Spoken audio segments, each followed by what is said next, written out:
Greetings and salutations. It's Saturday, the 23rd of June, and Is it's it? shortly after 10 a.m. It's time for Shootin' the Breeze. I'm your host, TakersMinion. I'm joined as always with my friend, counterpart, co-host, whatever the hell you want to call him, my crime partner, the man from the land of the rising sun, Mr. Dr. Senju. Good morning to you. It is morning over there, I do believe. It is midnight. Well, morning, fine. Technically, yes. Okay. Hi, hello. Good morning, good evening, good night. How are you today, good sir? I'm tired. Oh, I haven't been sleeping well this week. on the contrary, I've been sleeping very well this past week.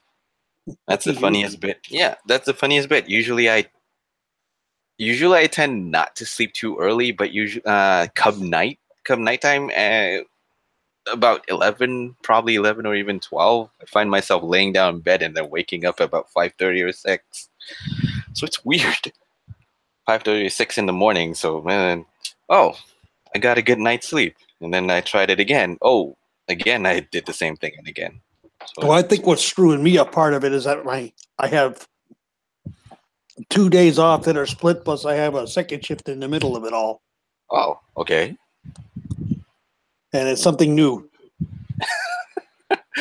I think When sometimes you've been doing 7 days a week for months on end, and then you all of a sudden are getting 2 days off a week, and you got to work a second shift in the middle. Mhm. It's your body's like, hey, what the hell is this? yeah, that's true. Imagine someone who works the graveyard shift for about several months, and then suddenly, okay, we're gonna switch you to the daily shift, the regular shift. So you're gonna work on a regular 9 to 5 basis rather than I'd be screwed whole. up for a month. Yeah, your body takes time to adjust. I mean, trust me. When I switched from the regular shift to the graveyard shift at one time, my body it took me about a week or so to get used to the fact that I actually have to wake up in the evening and then go work in the evening in the nighttime up until the morning, and then after I came back from work, I have to sleep, so just to catch up on the night sleep, so in order to not mess up with my own sleep schedule. So there's that. Yeah. Yeah, there's a lot of things. There's a lot of things to give and take because sometimes the body doesn't really listen to what you want to do. Oh, Please don't. Please, body, I need to do this. No, I don't want to. yeah, no kidding. The older you get, the more the body starts to resist whatever you wanted to do. Rebel. Yeah. Yeah. I mean, I'm already starting on my 30s, and I feel okay. You are slowly starting to fight me now. Wait till you get to my age. I just crossed 30, and I'm like, okay. I'm 30. I'm not married yet, so this is what's happening. This is what's going on. Oh, there you go. Mm-hmm. On the plus side, I only have a week before I take off on vacation, so did my shopping. Did my currency exchange. So I had to do that early. Got your visas and everything and your passport in order. Yep. And I actually have my international driver's license. So Oh, fun. yeah, that enables me to drive practically in Holland, in Paris, in France, and in England. So yeah, You can basically drive here too if you want on that license. Yeah, you can pretty much drive anywhere. Yeah, the most surprising thing is that it actually is pretty quick for a process to apply for it. It's actually pretty quick. And I was thinking, no, this is not going to be quick at all. This is going to be time consuming and lengthy. And suddenly, oh, we're done. Oh, okay. Thank you very much. We're done. What does that all entail?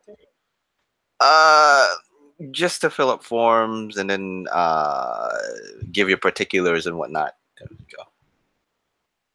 And I think if you have a current valid driver's license, I guess it's not an issue. And a current valid driver's license, yes. I think there's a fee involved as well, if I remembered. I did that last 2 weeks, and my memory is not serving me well on that one. So I had to rush on doing. Yeah, because I had to rush on doing 3 things at once, and I need to do I need to do the license. Oh no! I need to send this to the mail. No, I need to get this to my boss. There's a time rush and delay for everything until my brain's all muddled up. So You were panicking about nothing, I assume. yeah, there's always a panicking about anything, or panicking about nothing in particular. It's just like, oh no, this is just a regular process. You don't have to panic. This is what's gonna happen. We're gonna, Mr. Harris, we're gonna do this one by one.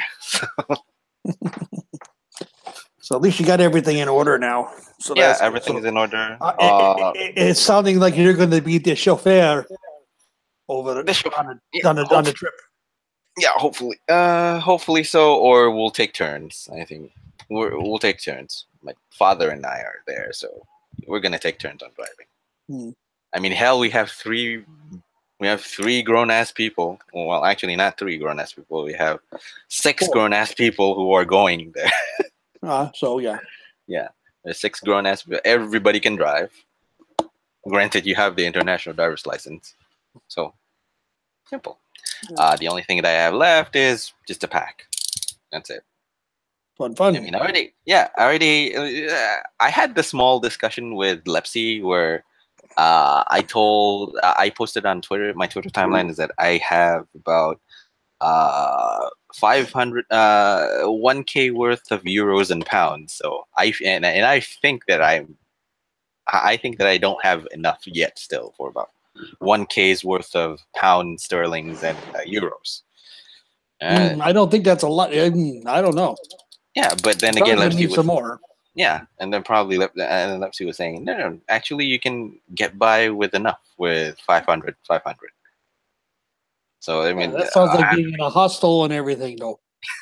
Yeah, but we're not here to discuss your vacation plans. No, vacation plans are well underway. Vacation plans are well underway, and nothing to complain about on that end. What we could complain about, as per usual, is the should we touch on sad news first rather than sad news is that earlier, or actually Monday, Leon White, also known as Big Van Vader, or Vader, or just Vader, passed away from complications of pneumonia. About 18 months ago, though, he was diagnosed with congestive heart failure, and he had surgery to remove the fluid from around his heart. So I don't know if that contributed to it or not. But we all have memories of Vader. Big Kensington III, Legends Lover, myself did a special show on that on Connoisseurs of Wrestling Thursday night. So there is that. I mean, I think he has. I think before. I think years before he had complications and whatnot.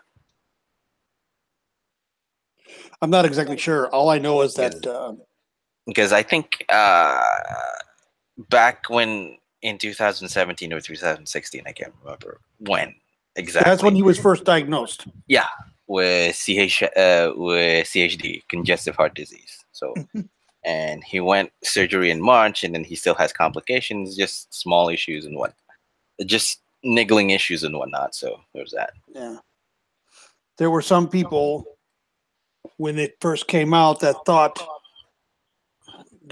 he was the one that posted it. It's like how could someone post their own death? It got straightened out. Oh, of course. But yeah, rest in peace, Leon. You were a great man. I mean, he's the one who started the whole agile big men wrestler that was popularized mostly in WWE at the peak of WCW and WWE in the peak of Attitude Era and Monday Night Wars. But some people may not remember it. But Big Van Vader, or now we can call him Leon White. He made his career in Japan. Actually, Mm-hmm. he he developed his stiff style there. He had feuds with the like Stan Hansen, which if I remember correctly, because I did some research on this one quickly, the infamous 1990 match in which Vader finished the match with his eye popping out from his socket. Yes. Stuff of legend in the NJPW. Yes, it is. Yeah. Yeah, and that was with Stan Hansen. Yes, I already told you that. But and then there's from a clothesline, I believe. Yeah, that's true. Because we all know Stan Hansen without his glasses couldn't see. Yes. And Stan Hansen delivers one very mean clothesline, stiff clothesline as well. Well, of course he's going to deliver a stiff clothesline. Japan.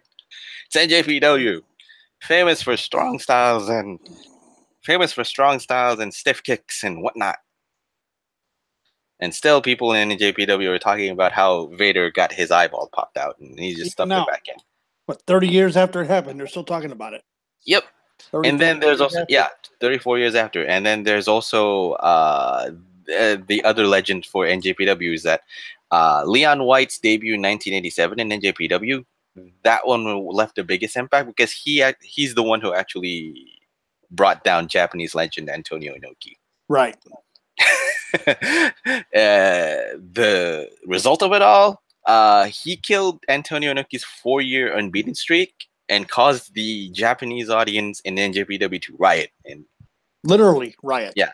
Literally riot and NJPW to be banned from Tokyo's sumo hall. Yeah, the Kuyakan. Yeah, the Kuyakan. They had to publicly apologize to the NJPW had to go to the press media at that time and had to publicly apologize and just apologize. We are sorry that happened. Yeah, they had to apologize to the Sumo Association for that. Yeah, they had to go to the press just to. We are sorry to the Japanese Sumo Association, the JSA. We won't do it again. Yep. Oh, he's also famous for the infamous throwing Mick Foley into the ropes for the twist the rope around and up. Well, the ropes were a little bit, I think, either too tight or too loose, and it ripped off Foley's right ear. Oh, yep. That's also legendary. That's also a graphic legendary moment right there. Yes, it is. So. Now, he also is known for rupturing Sting's spleen in a match. The guy's a legend in stiff style wrestling. You can't really deny that. Because when he came from NJPW to the Western wrestling scene, both in WCW and WWE, or WWF for that matter back then, you don't see men like that often. And then after Vader left from WCW to WWE, you find people like Bam Bam Bigelow and this stuff thing. But doing the same thing, but not as not as aggressive as Big Van Vader doing the whole moveset of his. I mean, that is just crazy. Totally insane. Totally insane. Yes, he was. But trying to read out the whole stuff that he has. He was a 3-time IWGP Heavyweight Champion at NJPW, 3-time WCW Champion. I think his career high was both in NJPW as well as WCW in the early 1990s, because he during the feuds against Sting and Ric Flair in 1993. And he's also named Wrestler of the Year by PWI. So yeah, but you're forgetting one thing. One very important thing. Oh, okay. Especially when it comes to NJPW. Oh, okay. Enlighten me. I might have missed this. He was first Gaijin to win NJPW Championship. Okay. He was first Gaijin to win the NJPW Championship. Yes. That's right. He was the first, which was at that time was a huge deal. Much bigger. I think if I know my Japanese history correctly, I think that was the moment. I think that was the defining moment where Japanese culture is starting to accept foreigners, basically. Uh, people who I'm people who are outside from Japan, basically, who knuckle down, work hard, and earn their respect. Probably along that track line, and then they say, okay, probably we'll have to see people like him do well, not just in wrestling, but in sports, uh, entertainment business, even business for that matter. They're starting to open up to that. Now, I'm not saying that it hasn't. I'm not saying that it hasn't at that current point of time, but uh, that opened up a lot of avenues and a lot of potential for uh, outside wrestlers, in particular, to work in Japan. That started it off a little bit more. So there's that. I mean, again, like Taker said, um, we are saddened to learn that Leon White, or Big Band Raider, passed away Monday night at the age of 63. We'll miss you, big guy, and it's always going to be Vader time up there. So That's right. That is so true. Mhm. Come here, big boy. You now NJPW champion. Are you imagining Geto to actually say that? Come here, big boy. You are NJPW champion. I can see Ghetto doing that. You do know that Geto actually speaks perfect English. I You know. that, right? I know that. It was just funny. That's a carryover from last week. Oh, come on. Big boy. Yes, so we make a good wonton soup for you. A special wonton soup for you. Oh, I put enough MSG on there to kill an elephant. Anyway. Monosodium glutamate. When he actually just pissed himself into Oh. Just enough MSG and some herbs and spices. No buffet here. It's dry cleaner. I think it's like I have it ready Thursday. Okay. John Panette. Yeah, got all that. I mean, okay, considering that we need the laugh until we have to start nitpicking on Money in the Bank. I hate to talk about Money in the Bank 3 times already in the past 2 weeks, I think. Well, Money in the Bank wasn't all that bad. Yeah. I mean, it had its moments. I mean, it had its moments where, you know, some of the results were like, WTF is going on here, you know? Yep. Yeah. I mean, I already told you yesterday about this. It's not that bad because we were expecting bad. We were expecting a dumpster fire from start to finish. Yeah, you were expecting dumpster fire. I was just expecting low expectations and just, okay, it's gonna happen. It's a pay-per-view. It's gonna happen. That's it. Surprisingly, most of the matches are average to good. The Money in the Bank, the titular Money in the Bank ladder matches itself weren't that bad as well. It's average to good. Championship title matches were great. I think we can start off with the big 500-pound elephant in the room, which is Nia Jax versus Ronda Rousey. Fantastic Pun not match. intended. Yeah, pun not intended. Fantastic match from those two. Yeah. Because I'm surprised that you said that. I'm surprised that you said that because number one, you are one of the wrestling old school guys. Number one, and number two, we've heard. I think we've heard about ad nauseum about how people are complaining that Ronda Rousey is going to win the title. Ronda Rousey is going to be handed the title by Nia Jax. From several months ago. Ever since WrestleMania. No, ever since Royal Rumble. Yeah, ever since Royal Rumble. They've been saying, "Oh, they're going to fast track her to the title, this and that. She's going to be, and then she's going to be another Brock and not defend." Yeah, I am getting that whole thing. You want to set me off in a thread? Go ahead. That's the best way to set me off. Yep. I mean, uh, I hate. It was a good match from start to finish, and I think both of us agreed on the fact that okay, uh, the one thing that we nitpick a lot about on that match itself, it's that WWE Creative was writing themselves into a corner with both Nia Jax and Ronda Rousey. Yeah, they had painted themselves into a corner again.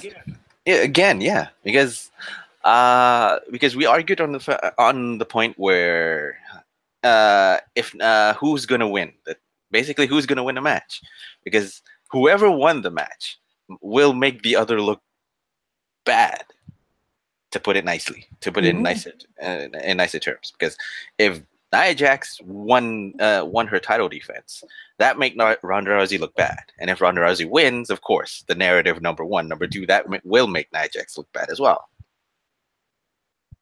And But they still made Nia Jax look bad. In a sense, but you can't deny the fact that for the whole of the match itself, Nia Jax was on offense. Huh? Nia Jax what? Nia Jax was on offense. She was attacking from the get-go. Yeah. And Ronda Rousey played the babyface comeback well. Well, I mean, yeah, she did, and she also sold her ass off. Mm-hmm. And she made Jax look. Ronda made Jax look good, and vice versa, where Jax actually delivered the aggression well, and Ronda Rousey responded to the aggression well. And if you notice, the crowd really was getting behind Ronda Rousey. Yeah, that was. I mean, one thing that one of our brothers, George, brought up is that when Ronda went to do the turnbuckle spot where she jumped off the top rope, you could see her outside the ring. She's looking at Nia Jax laying there. Looks at the turnbuckle, looks back at Nia Jax, and you can see it's like the light turns on. Well, I might as well go ahead and do it now. She climbs up there and jumps off. Yeah, I mean that is great storytelling, and George was absolutely right when he said that. You know, everything she did, everything that Ronda did, told a story. Told the story. Ronda is picking up this game quick, very quickly. Of course. I mean, here's the thing, because I think both of us have heard the story. I've heard the small rumor mill, or just this small story that when Rousey wants to do things like UFC or now in WWE as in wrestling, she's going to put 100% into it. Because we're talking about the former UFC bantamweight champ, the former UFC bantamweight champ who was dominant back then, and how she got to that dominant spot initially was through hard work and training, and she's doing this again. Just right now, her stage is hard work and training. Just putting the time, putting the effort. The only thing is her stage has changed. The scenery has changed, the stage has changed, the audience has changed as well. Rather than her in a octagon, now she's in a squared circle. And yeah, sure, some of them would say that it's there's no comparison. I say there is a comparison, but the amount of work that is being put on both avenues aren't that different. I mean, she's probably down in the PC right now, busting her ass, learning. Of course, everyone has to bust their ass in the PC, because if you don't bust your ass, if you don't put in the time and effort and work, your ass in the PC might not be put in the main roster or in the NXT roster at all. That's right. You'll never make it. Yeah. And you could have all the crossover power in the world. You know, and she does. She's I eventually see her getting the title and holding it for a long time. Talking about crossover appeal, mainstream crossover appeal. Flip side can be said as well as one wrestler who actually flipped to UFC, and well, Failed miserably. I'd say failed. Not miserably, but just failed. He failed to capitalize because. But say what you want about him, I think he did what he wanted to do, and he put his time and effort into it. It's just that it didn't happen for him. So it's the same thing. It's basically the same thing. He had 2 fights in 18 months, and he lost. Yeah, lost both matches. But on his case, there's a little bit of improvement in the second match. Not so much in the first match. Well, not so much. There wasn't much improvement in the first match. I mean, he was gassed after the first round. The guy he was in the ring with was toying with him. Yep. He could have took him out anytime he wanted to. Of course. That was a known fact. Yeah. From those who saw the fight said, yeah, he was just toying with him. He could have took him out anytime he wanted to. Mm-hmm.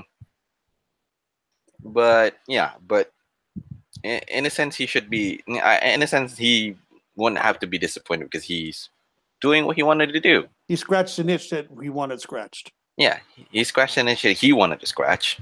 He failed in it, but at least he can say that he did it. Mm-hmm. I did it. Yeah. No, I failed. I did it. Yeah. But okay, back to your whole Ronda Rousey Nia Jax. The match was good. I think both of us can agree the match was great, actually. Pretty good match. Clever, like you said, clever story, like George said also. Very smart storytelling, very smart pacing of the story as well. Yeah, and the pacing of the match was great too. It wasn't too fast, it wasn't too slow. Mm-hmm. You know, Ronda can't go 900 miles an hour with Nia. It just no, it doesn't work. Because we both know how Nia Jax worked. We both know how Ronda Rousey works. So how would they tie both of these two wrestlers together? We have Money in the Bank. Answers our question. And it also answers our second question, which, okay, who's going to win? Apparently, who's going to get the upper hand? Apparently, neither of them, because, well, Alexa Bliss. Ronda had Nia ready to. She had her hand. You know, she had the arm, and she was, doing the basic, what she did to Stephanie and telling her, I'm going to just basically take your arm, this and that, and then the briefcase winners showed up. Mm-hmm. I mean, I'm surprised. 4'10" who's wearing lifts in her shoes in her boots to make her 5 feet tall. She ain't 5 foot tall. She's 5 foot tall. I'm King Kong. Jesus.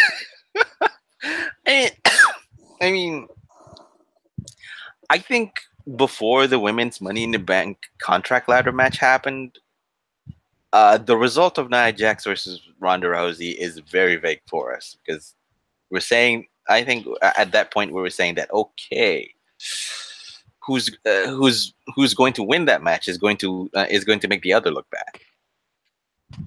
That's our mentality and mindset going in. But when we face into Money, and this actually segues pretty well into our discussion to the women's Money in the Bank contract ladder match, where we have 7 women. 8. 8. Okay, 8 women, sorry, fighting against one another to get the Money in the Bank contract match. And long story short, Alexa Bliss won the contract. And she cashed it in. Little Miss, I refused to bump. Okay. Well, this is someone on a double Samoan drop tried to land on her damn feet at a house show. Mm-hmm. There is a gift out there of that. Mm-hmm. Young lady, you're going to blow your knees out if you keep that crap up. Again, I have to say, whatever she does is her prerogative. It's just that she needs to be more safe. That's it. I mean, okay. I think you would agree on the argument on my point of view on this one, because I'd say that Alexa Bliss doesn't necessarily need the briefcase because she's always in the title picture. She's always there, and I think after the cash-in, this is like what, her 5th title reign in 2 years. Yeah. Obviously, WWE loves Alexa Bliss. Obviously, but I think it goes more than just okay. WWE likes Alexa Bliss. It's that I think it's that here.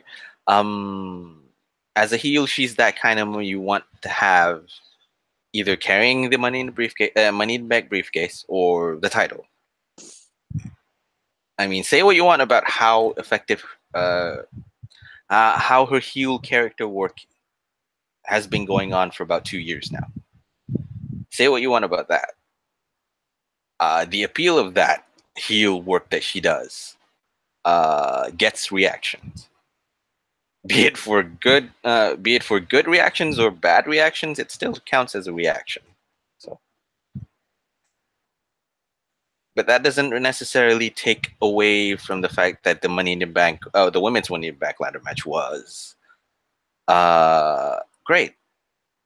I don't have any. I don't have anything. I don't have any complaints about the ladder match. There's not many bad spots because it's hard to remember all of the cool spots. But I thought they did a lot of cool moves. The only thing that was bad was when that, and it was again something that George brought up.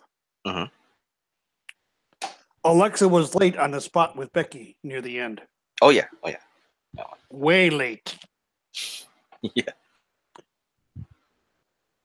I mean, Becky, and I agree with Metal Matt in the chat. Yeah, Becky should have won it, but the word was out. Both cases were going to Raw because last year both cases went to SmackDown. Carmella and Baron Corbin and Carmella. Baron Corbin, you got screwed over with the Money in the Bank briefcase last year. That was his own fault. Oh, and need we also mention the Daniel Bryan Big Cass match? Daniel Bryan won, and then 2 days later, Big Cass was like, "You're fired." He was fired. I know, and he didn't even get the he didn't even get the Future Endeavor message, which is really bad. Yep. Which is really bad for who? Daniel Bryan in WWE or Daniel Bryan outside of the WWE show? No, it's really bad for Big Cass. Oh, okay.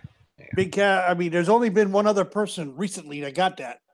Gee, I wonder who that is. He who must not be named, or he who must not be named with a funny hairdo. Well, technically, must not be named with a funny hairdo. Well, technically, he still has a funny hairdo, but he actually cleaned himself up well. He got rid of he must not be named who cut a diss rap. Number one is a diss rap, but have you seen his look now? Do I really want to? Basically, he shaved off his beard. Oh, that's supposed to make some kind of difference? Probably, because you to this guy it ain't. Not to this journalist, ladies and gentlemen. He's still no. He's still crusty and he's still old and he's still holding a grudge that you are bad. Who told you to spoil my 205 live, sir? He did. He ruined everything he touched. He ruined. Oh well, okay. At least going back to the whole Daniel Bryan Big Cass thing. At least it's not as bad as Bobby Lashley versus Sami Zayn. Well, that came out that Sami Zayn had double torn rotator cuffs. Both shoulders. He's got both shoulders are injured. Yeah. Both had a torn rotator cuff on his shoulder. Oh, number one, it's painful, and number two, this feud really didn't help either man. No. Even if Bobby Lashley won, both of them lost. Worst for Sami Zayn because now he's injured. Well, he was injured going into the match. That's why it was basically a squash match if you look at it, because Sami didn't really get much offense in. Yeah, because it was an easy win for Lashley. We expected it's going to be an easy win for Bobby Lashley. This is the make Lashley look strong moment. But I don't think Lashley had anything to do with the shoulder injuries. No, Not at all. But yet there's Pretty going to much be people out there. Bobby Lashley's dangerous. Bobby Lashley this. Bobby Lashley that. We get it all the time, folks. Since when did anybody ever actually said it? Not yet, but it's coming. I was just about to say. You know, forgive me being pessimistic here, but you know, this is the internet wrestling community warriors are going to come out. You know, it's like they did with Sasha. She's dangerous because she injured Paige. No, it was a goddamn accident. Same goes to Seth Rollins. Don't forget about that. Same goes to Seth Rollins. Same goes to Nia Jax when Bayley got hurt. Same thing can be said about Samoa Joe when Tyson Kidd got injured. It was an accident. But yet everybody's saying this person or that person is dangerous. Ladies and gentlemen, professional wrestling is dangerous. They know the risks. They understand it. If they don't, they shouldn't be in the business. Of course. I mean, if they feel that it's dangerous, there's only one option you can do. Just bail. Don't do it. Exactly. Leave. Because if you're too busy trying to protect yourself, you're going to get hurt or you're going to hurt someone else. Mm-hmm. If you're too busy trying to avoid getting injured, you're going to get hurt or you're going to hurt someone. Because you have that hovering in your mind. Just, what if I get hurt? What if I hurt someone? This doesn't look good. This doesn't look bad now. You either do it or you don't do it. That's it. Even before you start training for wrestling, either do it or you don't do it. If you don't do it, you might regret it later on in life. If you do it, well, you did it. Depends whether you came out from it looking good or looking bad. If you look good, congratulations, you made it look good. If you came out with an injury or not, yeah, square deal. You took the risk. This is what happened when you took the risk. Mm-hmm. But anyway, as quickly as I scoot over Bobby Lashley versus Sami Zayn, which was a bad match, like I said, all of the title defenses, all the title champions that has been put up on the pay-per-view, all of it came out looking good. Seth Rollins versus Seth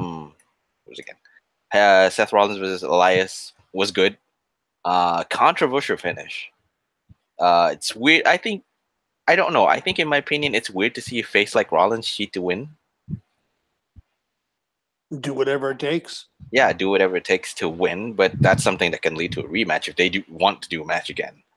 And surprises, Rollins sold his butt off on this one because he was a selling machine in this match.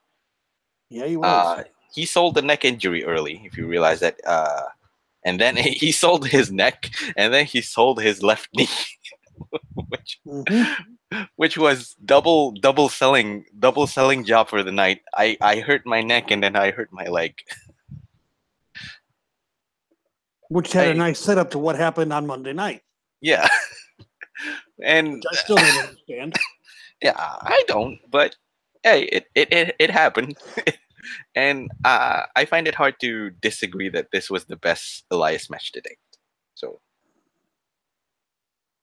probably, but I think credit goes to both Elias and Rollins, especially for Rollins, because both of these guys helped create the story look better. Rollins certainly helped Elias came out looking like $1 million. Yeah. I find it hard to disagree with my own self and say that I like the story of this a little bit. Surprises are surprises. Yeah, I like the story of it a little bit. So, yeah, surprises. Usually I don't. Usually I see intercontinental title defenses against mid-card talent like Elias. And say, okay, this is going to be an average match. Surprises, it's a good match. Great, which is awesome. Elias is a solid worker. Yeah. He's, they're going to He's a solid mid-card They're going to do something big with him. But now he looks like he can actually make the jump from mid-card to upper mid-card, hopefully. Or even dare I say it, even main event or something like that. Yeah, he could be in the main event. He could be in the main event picture. He's good enough. He showed that he can do that now. So, and then of course, the other title picture, the other title defense that we saw was the last man standing match between AJ Styles and Shinsuke Nakamura. A little long. I think you can nitpick that it's a bit long, but you expect these guys are going to go. You expect these guys to feel that it's not enough for just about 20 minutes. They pushed it up to about half an hour. True. But yeah, I see your point, because as the match goes longer, you have the worry that the crowd may lose interest. So, but why? The nutshot stuff was getting old. But at least if you want to nitpick it, at least AJ Styles was the one doing the nut shot now. But it would have been perfect of heel Nakamura to be wearing a cup. No, he did not wear a cup. Nope, neither one of them did. Neither one of them did wear a cup. As in the immortal words of George, he said a lot of good ones this week. I have to tell you that why didn't either AJ or Nakamura go to Dick's Sporting Goods, pun intended, and buy a cup?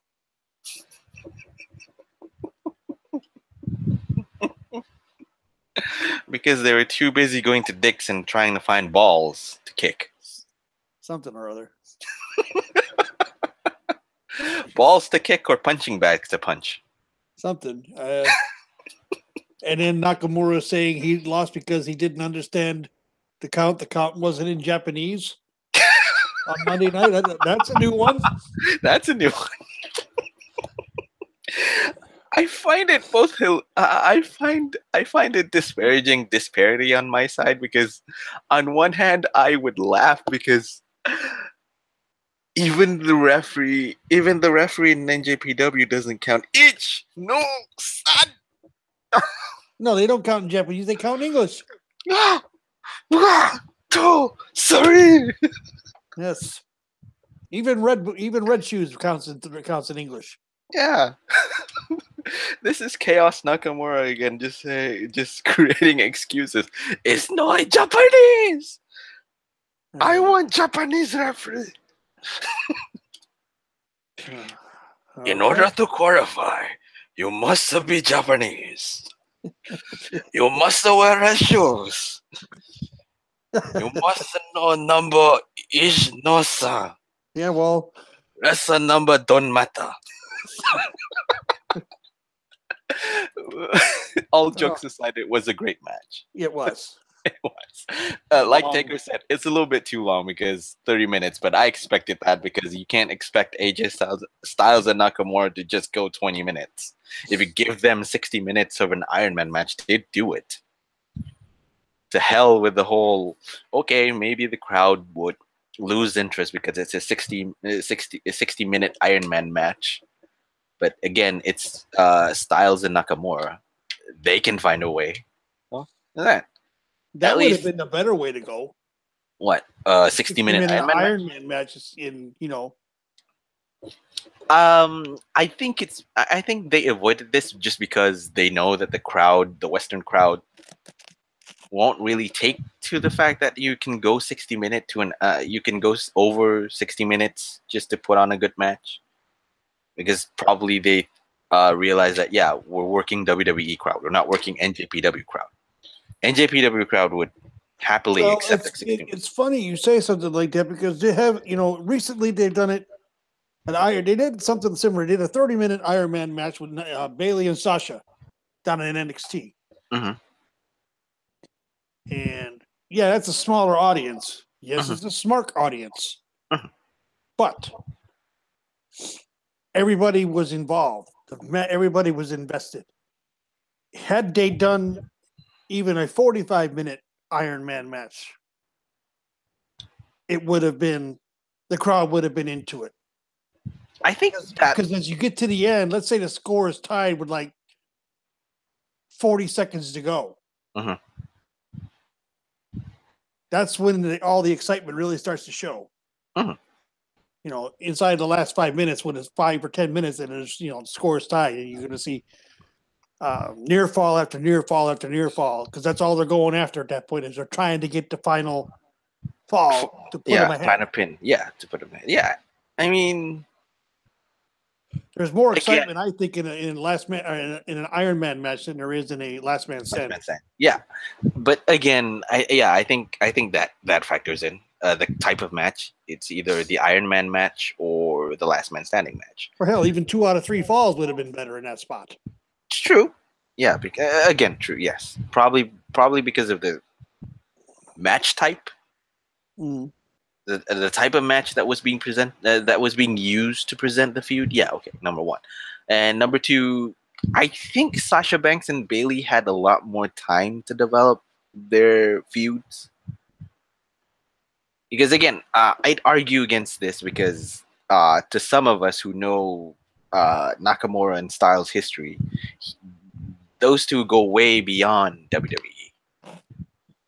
Some of us who watch NJPW might know this, but to casual fans who only watch WWE as their uh, main source of wrestling talent, wrestling show in uh, the Western side of wrestling, they won't know the story. They won't know the backstory. They won't know the whole history between Nakamura and Styles. So to them, it will feel as if, okay, I only know their history because they only had what, like 2-3 months of build up, rather than the whole. We know they go way beyond 2-3 months. Yeah. But again, that doesn't take away from them. That doesn't really take away from the match, because the match itself was great. Again, seems to be a little bit long, but okay. Sucks. Personally, it sucks that Nakamura failed to get the title.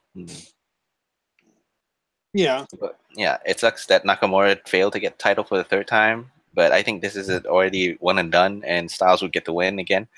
And hopefully Styles can move on and work with either The Miz or Samoa Joe, and Nakamura facing off against Daniel Bryan, or perhaps Jeff Hardy if he wants to get the U.S. champion again. Yeah, I think that's what they're going to do with him now. Yeah. That's gonna put him in the mid card, which is not bad at all, because we need someone like Nakamura to have the U.S. champion. Because if he needs a belt of some kind, because this man is busted. You know, well, he has. I can't say busted his ass really, because he's mailed it in so many times. I'll half agree and half disagree, because there are some matches that he mailed it in, some matches that he actually put the time and effort in, but no, it's not getting the reaction he wants. Nothing. Yeah. But hey, at least it's a direction he can take, because if, say, Rollins can elevate the Intercontinental title, Nakamura with the U.S. title might have the same kind of effect. Might have the same kind of desired effect. That's true. That is very true. Mm-hmm. I mean, what else? Okay. Before I forget, we have to talk about the men's Money in the Bank ladder match, of course. We finally found our answer to which New Day member is entering that point. Kofi Kingston. Which... Solid pick. Yeah, I don't have any arguments against.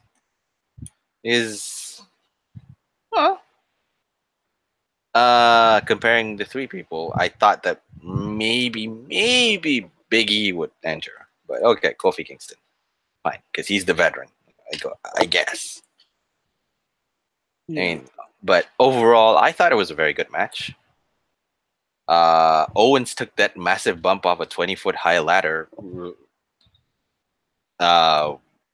Was the highlight for me. I think the most memorable part for me, even though it's very scary to take a 20-foot fall off that off from the top of a ladder to the table underneath. And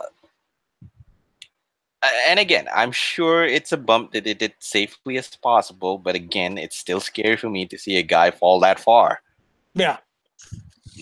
I saw that and I was like, what the hell are they trying to do? Kill somebody here? Yeah. I I was saying, oh my god, if this goes terribly, it's gonna go horribly, horribly wrong for both WWE and him. And one nitpick I can point out is that some of the guys in the match didn't get to do much, or did have moments where it looked like they might win. I mean, it's a case of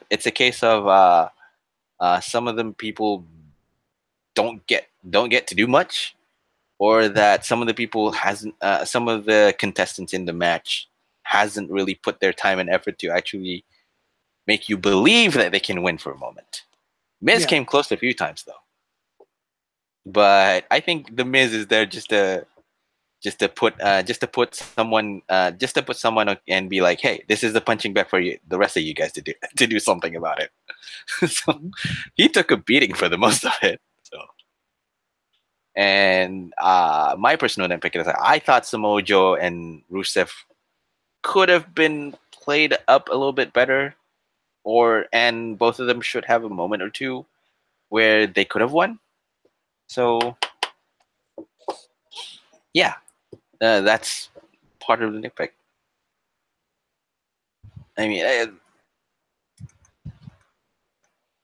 that's just about it. I mean, Strowman winning the case, too obvious. Who else? Who else would you want to? At that point, who else would you want to bank in on winning the briefcase? I mean, with and probably the Miz came a little bit of a shave, a little bit of shave, a little bit, just a tiny bit of chance of getting the title, but getting the briefcase. But with how they wanted to book, with how they wanted to proceed with Samoa Joe and Rusev, Kevin Owens taking that bloody 20-foot high spot. Kofi Kingston, I think he's just there just to be there as well. Bobby Roode was entirely anonymous. Good. He didn't need the case. I'm trying for the life of me, my brain is drawing a blank as to who took the case. Braun Strowman. That's right, Strowman. Mm-hmm. That's right. Mm-hmm. Mr. Monster in the Bank. Now he's Mr. Monster in the Bank. Yes. Poor Finn Balor, who supposedly should have done something, but he's also surprisingly anonymous in the match. Yeah, he did do a couple of spots, like hitting a somersault dive into the guys that were outside the ring at one point. At the tail end of the match, just that he's just there because he can do these high spots. I think Kofi Kingston can do that too, but to a lesser degree, a huge lesser degree. The big bruisers that I said that could have done something, like Samoa Joe and Rusev, didn't do anything much. So yeah, those are the only nitpicks that I can get. Yes. After those kind of nitpicks, I thought that okay, writing's on the wall. Strowman's gonna get the title, gonna get the briefcase. Don't mind it at all because Strowman is an entertaining character. He's the most popular guy in the match. Yeah. I mean, his presence alone makes you feel okay. If Braun Strowman is in the match, I am invested in just Braun Strowman. And that's both a interesting thought and a scary thought as well. Because I have said this to... I forgot what was the topic about when I said about this. I think it was Roman Reigns or something like that. But when you place Braun Strowman as the center, your most over guy in the Money in the Bank contract, eyeballs are going to go to him. And people are saying, oh, okay, Braun Strowman is going to win. Because the attention is not on the match itself, but on Braun Strowman winning. That's it. Well, that was pretty much, for some odd reason, I just knew it was going to be Braun. Yeah. Because before the match started, when they say Braun Strowman is going to be in the Money in the Bank, okay, your interest was piqued. And for a sliver of thought, you thought that, okay, Braun Strowman is winning it outright. But then again, you have that kind of thought where I hope that there's someone else who can win this. And for that sliver of a moment, I thought myself that The Miz was going to win it. But when the match proceeded in that kind of fashion, I said, okay, The Miz is not going to win, or Samoa Joe is not going to win this. My own pick, Samoa Joe, is not going to win this. Braun Strowman won. So again, that doesn't mean that I hate the result or I dislike the result, because I like Strowman. I'm just saying it could have gone in another direction. So, of course, the biggest question would be, okay, who is he going to cash it in? Is he going to cash it in against AJ Styles? Or is he No, going to cash it in? it's gonna be. It's gonna be. Or he's going to cash in on Brock Lesnar. Again, he's going to try his hands He's on. already saying Brock Lesnar. Okay. He's already been saying okay. Brock because it's brand specific. Yeah, now it's brand specific. Now I remember. Okay, so Brock Lesnar. So he's gonna get a chance to give his hands to Brock Lesnar for the second time again. At least this time it's going to be a one-on-one match, hopefully, rather than a triple threat match that we got. So basically, right now he's calling his shot on Brock. Yes. So, and of course, should I mention that we also have another singles match between Roman Reigns and Jinder Mahal? Okay. I'll say this simply. When you're hearing "Let's go Cena sucks" chant during a match, mm-hmm. and John Cena's nowhere to be found, mm-hmm. you know it's bad. I don't mind. It's just tough to sit through these matches where fans completely crap on the matches because they're tired of Reigns in this role as a Superman face. I know how to fix it. It's just not working. I know how to fix it.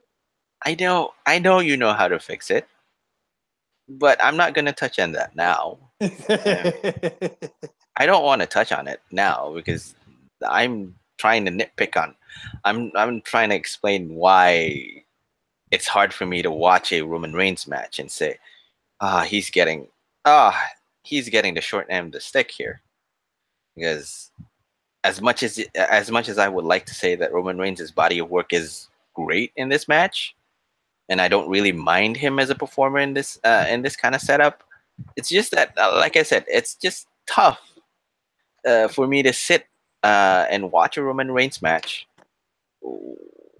without the niggling fact that fans are going to completely crap on the matches because the mindset that we are tired of Reigns in this in his John Cena 2.0 role that WWE wants us to. That's have what they're now. trying to force on us. Yeah, that is what they were trying to force. It's just not working. No. And this is also not to knock on Jinder Mahal because Jinder Mahal's work was fine. He actually put in effort to sell to Roman Reigns and make Roman Reigns look good. It wasn't an exciting match. So no, it wasn't.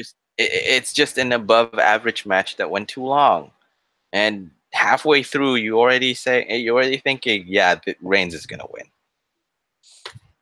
And even with that fact, you can't really avoid the whole situation where the fans are chanting. The fans are chanting a lot of things that had nothing to do with the match. I'm sure I missed a lot of the chants. I wasn't really paying attention to the chants, but I'm sure I missed it. It's just that it's. I have no words to say. I don't either. I don't have the right words to say about Roman Reigns' situation now. I say it's time to move him over to the blue brand. Mm-hmm. And unite him with the Usos. Great Samoans. No. They want to make him a heel. You want to make him a Uh-huh. true heel with nuclear heat? Hmm. Real simple. Oh, okay. I know the answer. Have him beat the shit out of Daniel Bryan. Hmm. Like what he said. I think like Exactly. it's This is like what he something said. that I've been saying for a couple of months now since Bryan's been back. And Roman Reigns WrestleMania. agrees. You And know, Roman Reigns agrees. especially the WrestleMania and Greatest Royal Rumble, both. Mhm. And You Roman know, Reigns, and then yeah, Roman and Reigns is even said it. Turn me loose on Daniel Bryan. And you want me to be a heel? Have me turn on Bryan. yeah, we'll have to see. I hope that I hope that my judgment about it is not clouded by the fact that I know the whole underlying notion in that, because I'm just here to talk about Money in the Bank currently at the current moment. I'm just trying to talk about Roman Reigns. But I think I covered everything. Oh no, I haven't really covered Carmella versus Asuka. That was ridiculous. Mm. That match was absolutely ridiculous. There's absolutely no way, with the return of the no chin having turtle face. No chin turtleneck. Please don't forget the whole underlying narrative of no chin turtleneck. James Ellsworth. Yeah, well, that's better than sleeve stack Red Rooster looking Miz. Sleeve stack Red Rooster. He had that image a long time ago when 10 he was years ago, debuting. or 11 Yeah, years ago now. even he says that. Oh, I look like shit. Even he will readily admit that he looks like shit when he entered the WWE. He started entering from real world and TV to WWE as Mike the Miz Mizzen with that kind of haircut. Even he admits it. Oh, this is the time where he thought that he thought that 3/4 pants were cool, going shirtless was cool, and having that kind of hairstyle was cool. Yes, Legends Lover, you're right. It's give her the credit for the Roman Reigns on Daniel Bryan. That was her idea. She's right. It's not mine. I just been playing on it and been preaching. And she pointed that out to me, and she goes, "No, I've been saying it." I thought, "You're right." Okay, Yes, dear. agree with the woman. Agree with it. No, Agree with it's it. the truth. Okay, It's the truth. okay. I'll take it. But back to this. I feel it was a cheap win, and because we expected James Ellsworth returning to WWE could have an impact on this, we expected that, and it is exactly what happened. Ellsworth shows up to distract, and Carmella hit the super kick to capitalize. Yeah, Um, Carmella goes over clean. mhm. It was. I'll say They this were on both sides. shenanigans, but They were shenanigans, but I think this shenanigans was put in bad taste a little bit because this was bad for an Asuka match. I hate to say this to you, Take It, but this was bad for it an Asuka was. match. You're not. It's you. I already knew this. Yeah, because So, because you and I both know that Asuka usually has better matches, much better matches. much better matches. But Carmella really isn't known for having great matches. Unfortunate to say, Mm-hmm. she's a good heel in the sense that she gets attention on herself and on the title. In that kind of heel scope, Yeah. wrestling match wise, she's average at best. Let's put it this way. I won't even put her on Adam Cole level of skills. A scary thought just crossed my mind. What's that? WWE SmackDown Women's Champion Carmella Mm, versus Lana. no. I told you it's a scary thought. All I can say is hide image, hide image, hide image.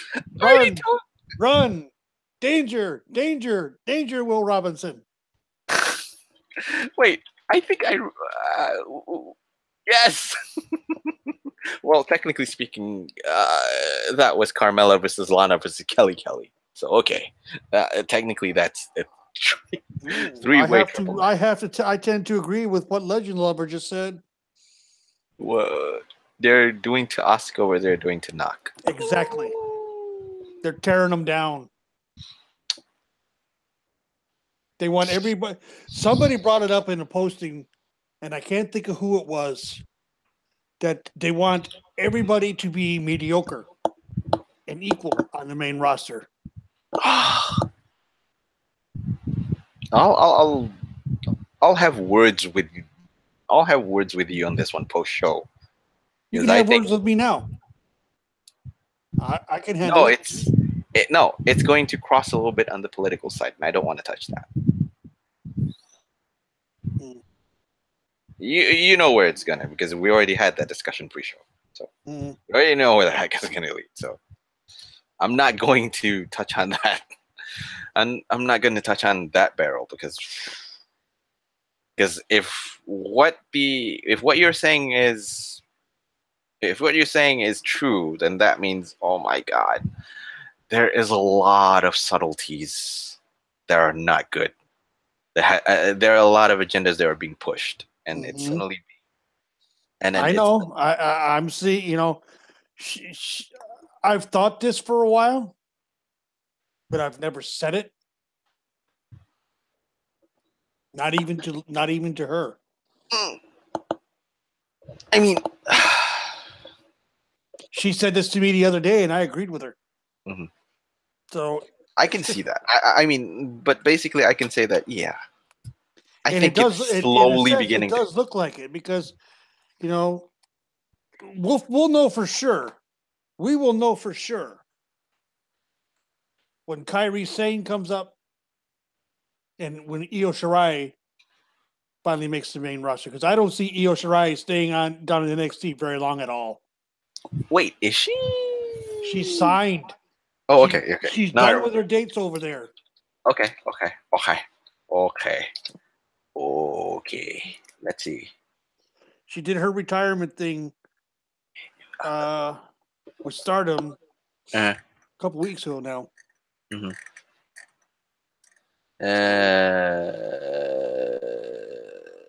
Well, okay. On May 29th, she announced that she's leaving Stardom. So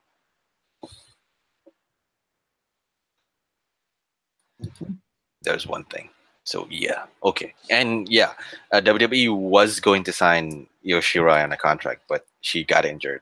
I think No, it there's was her issues neck. with, It was her yeah. neck. There's issues with her neck. There's issues with her Issues with her neck and issues with her heart. neck. People are saying that. With But both. yeah, okay. And the heart issue is a bigger problem. Mhm. She has since done everything she can to get that under control, and I guess she's got it under control now. Which is great. But Yes. okay. I'll wrap this up quickly for Asuka and Carmella. Asuka, and I think Legends Lover already said it, but I'm gonna finish it. Asuka was made to look like a fool here since she was distracted. Since she was distracted by Ellsworth standing there for so long. The fuck is she staring for so long? James Ellsworth isn't strange, or maybe he is because, like you said, he is a no chin turtleneck. But the thing too, he was standing there in a mask, and she was almost. It was almost like she was scared. Asuka had this look of fear in her face. It was almost it's either fear or it's just that she's just stunned. Yeah. What the heck is this? The fuck is this? Yeah, there you go. What the fuck is this? No chin turtlenecks. Yeah, no shit, huh? Yeah. I think it's more that she's so stunned. I'm gonna give the benefit. We got Nakamura as a nutshard artist now. Nutshard artist. And we got Asuka as someone who the fuck is this when someone walks out in a kabuki mask? What the hell? I mean, I think it's WWE's way of trying to avoid Carmella trying to wrestle. Because they know that Carmella wrestling is average. She's below Adam Cole. I told you that already. Yes, I know. I think this is WWE Creative's way of avoiding an actual wrestling match between Asuka and Carmella, and not fully expecting Asuka to carry Carmella and make her look good. Well, I said to Carmella was going to go over here because of what happened on SmackDown the Tuesday prior. Number one. And number two, we already know that it's going to happen because James Ellsworth is coming back. Well, like James Ellsworth was making an appearance, not coming back. Yeah, and we also know that it's a WWE and their 50-50 booking bullshit rearing its ugly head once again. Oh, well, 50-50 bullshit and reverse momentum theory, I think. There you go. Yeah. You do something good on the TV show, you get screwed in the pay-per-view.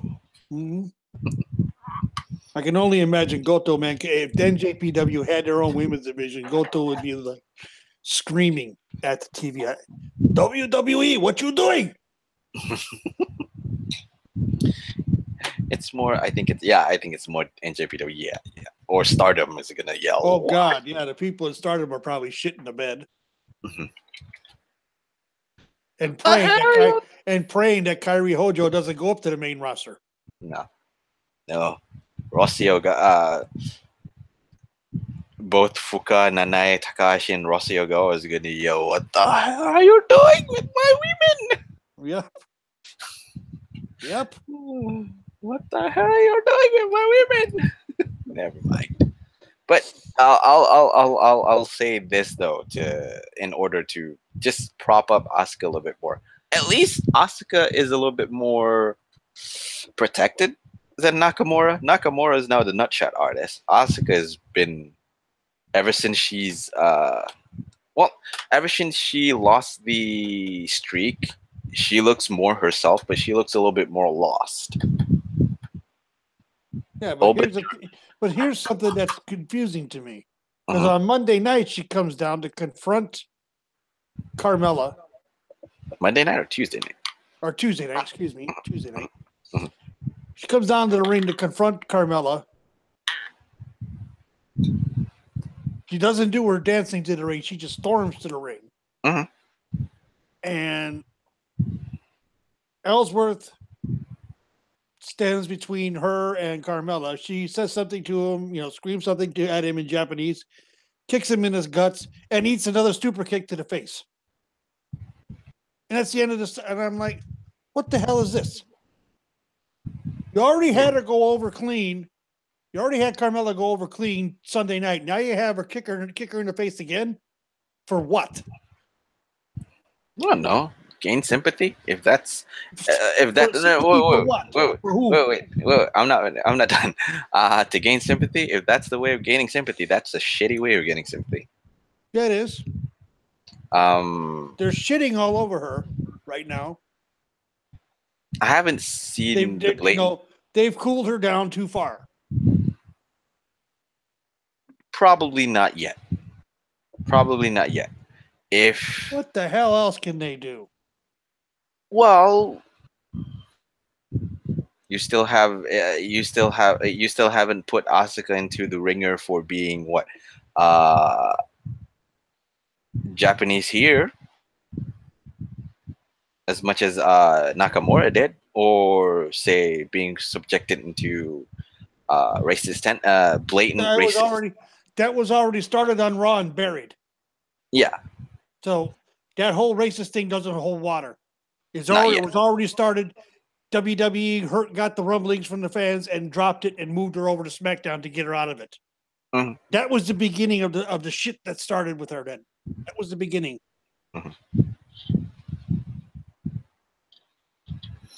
So I just should don't have destroyed Alexa, period. True, but I don't think Asuka is ruined just yet, because if you want to talk about ruined, I said cooled. Okay, sorry, then cooled. I don't think too far.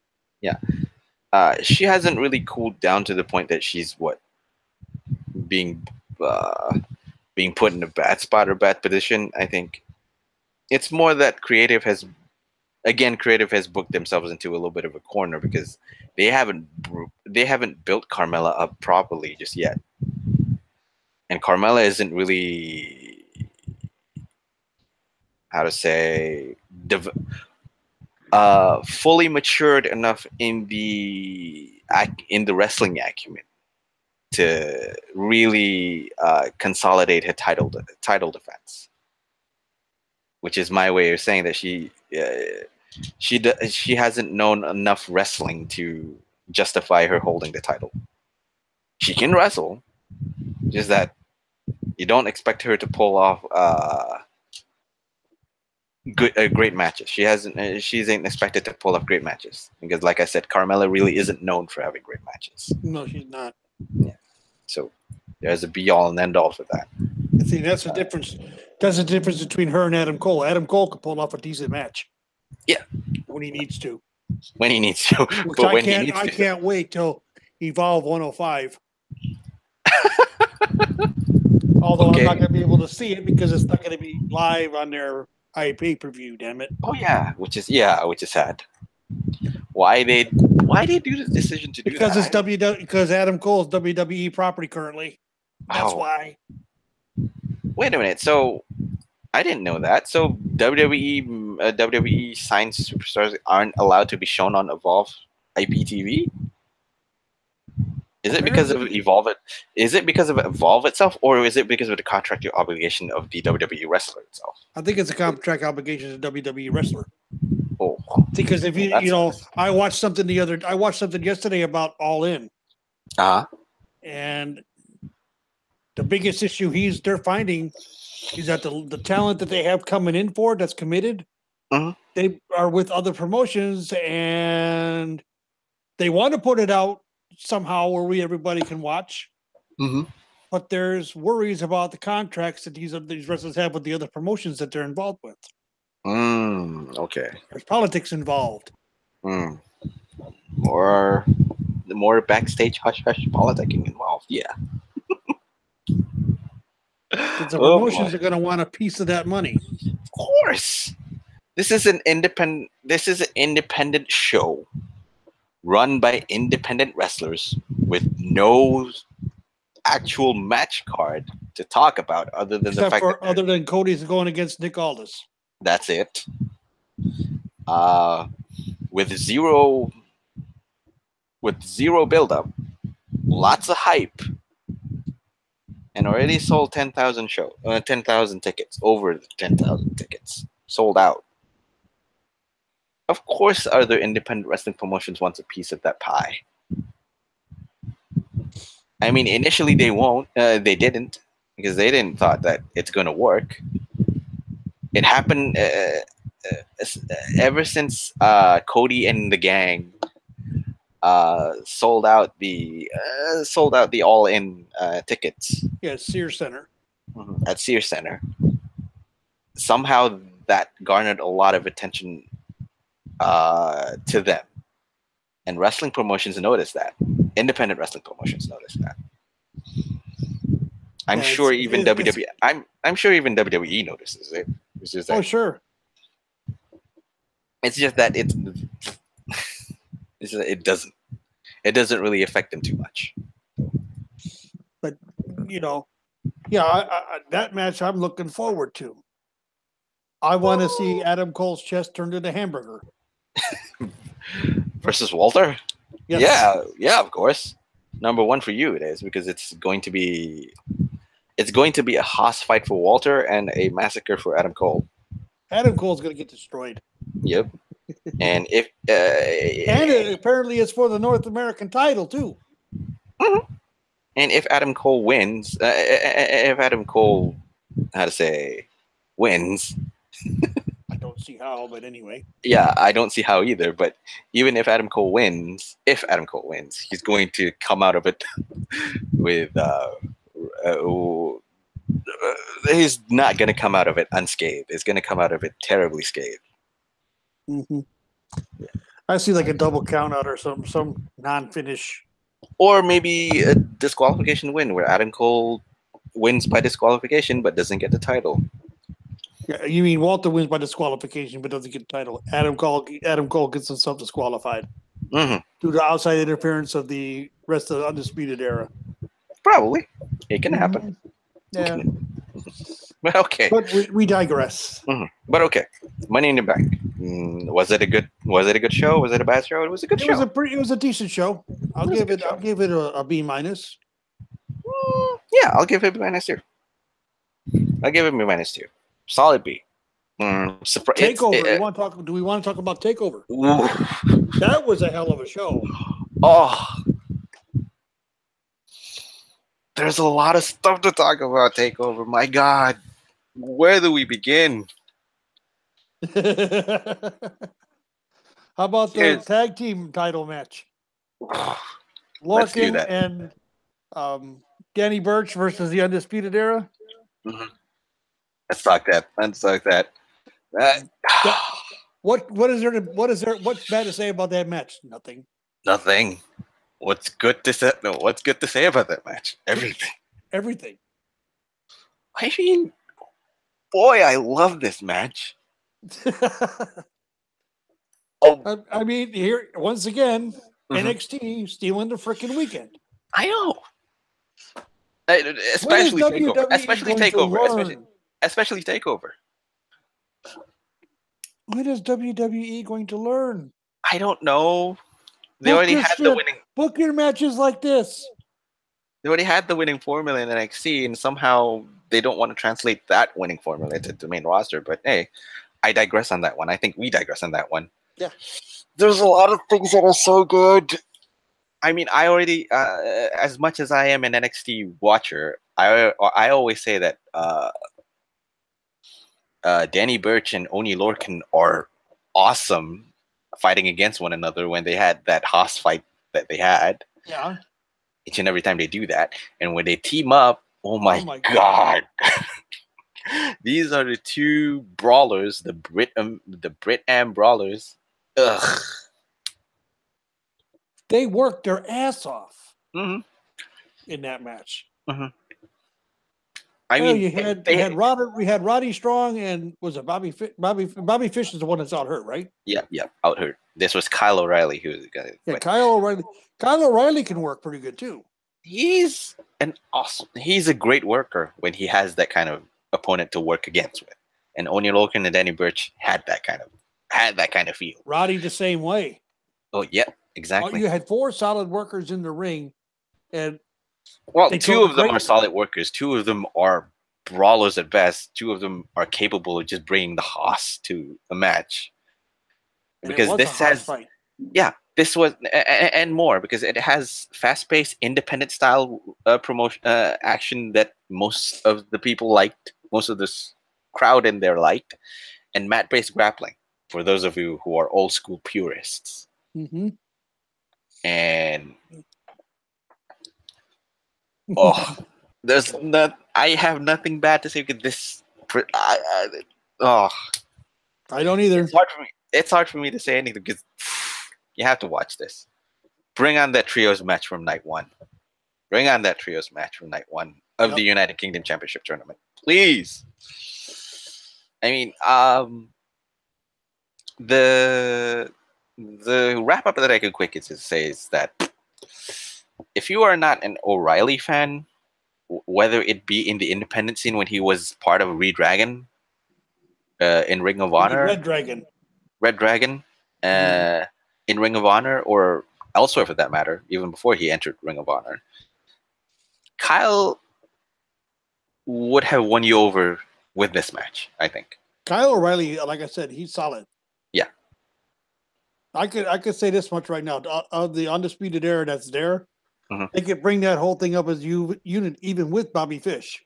Been out for, he had a knee injury or something? Yeah, the knee injury, yes. Who's been out forever. Bring them all up to the main roster. They're ready. They were ready when they got there. They were ready when they got there. They just needed to tweak themselves a little bit. So Oni Lorcan and Danny Burch are ready to go up. Yep.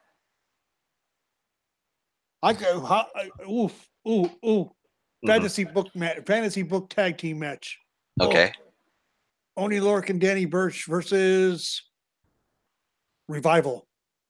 Ooh. No. I don't think they haven't met. I don't think they haven't met. That would be a Haas fight. Let me see. Let me just check. I don't think they have faced each other. I just see it.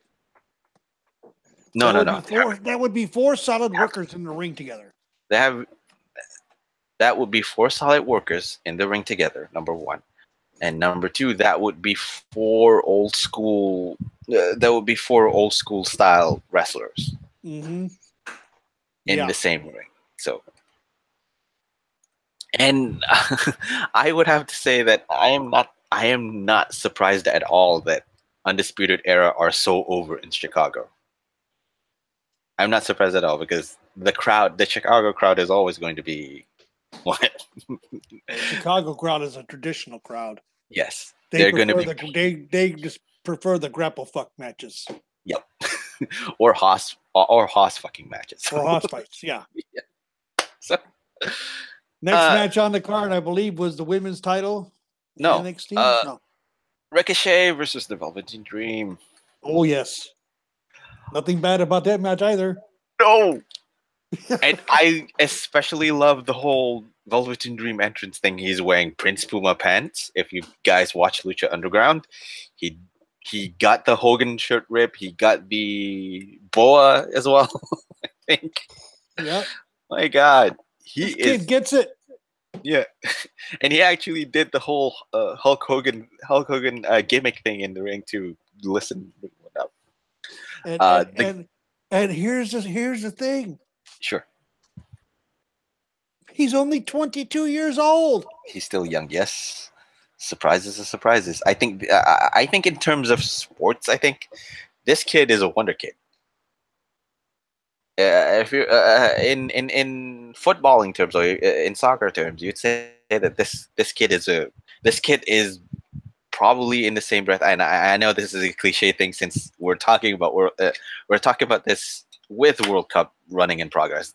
This guy is Patrick Clark is like Lionel Messi, Cristiano Ronaldo. Yep. WWE's found their They're Lionel Messi. Yeah, it's found their Lionel Messi wrestling, their Cristiano Ronaldo wrestling, whichever you wanted to pick. So, or hell, even their Neymar Jr. Yeah, hell, even Neymar Jr. if you want to say.